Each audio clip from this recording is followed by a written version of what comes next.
So let's talk about that for a minute. Can't coach scared, can't coach paranoid. What does that mean? What will they not put Carson Wentz in a position to do? The big thing he said was we're going to talk to him about protecting himself, as we do all quarterbacks. And that's what Carson Wentz has to do. Listen, Carson Wentz is healthier than Aaron Rodgers is right now. And we watched Aaron Rodgers play and Mike McCarthy not call a scared game, but he has to protect himself. You've seen people get the ball out early. He's going to have to make the right reads, the improv plays, the diving for the last yard for a first down in the first quarter. We don't need that from you, Carson. We want you for the long haul. Now, some of those things are instinctive. Yeah, that's the thing. Like, as a player, how do you say, you know what, I'm just going to take that whole part out of my game that's part of my game? Well, you have to, and obviously it's a big part of his game, right? The reason they were so successful early before they got rolling was Carson Wentz extending plays, but that's also the reason he got hurt. And he has to understand what he means to this team, not only from a physical standpoint at the quarterback position,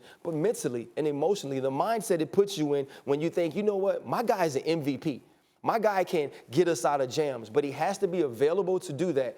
Doug can't call the game scared, but Carson Wentz also has to play the game from a very intelligent standpoint as far as protection. Understood completely, but let's get a little into the X's and O's. What would calling the game scared mean? What will he be willing to do? He's got to just tell Carson, if it's not there, go down or throw it away. Make sure you don't take unnecessary hits. I think here's what happens, right? This team started to evolve into a team that could run RPO. And Laura, you deal a lot with college ball. In order to do that, you need a quarterback who could actually run the zone read. And Carson Wentz was a guy that did that. You're not going to call those plays right now. You're not going to put Carson Wentz in situations to where he is forced to run the ball. You're going to let him make those decisions based off of what's comfortable for him and what works for the team. So Doug Peterson understands those things, and keeping him out of those must-run, called quarterback run situations. Now, the scrambles, the improvs, the pressure in the pocket, he still has to do those things because those are things you have to do to compete as a quarterback in this league, but you can't take unnecessary punishment. Did you guys notice Doug Peterson's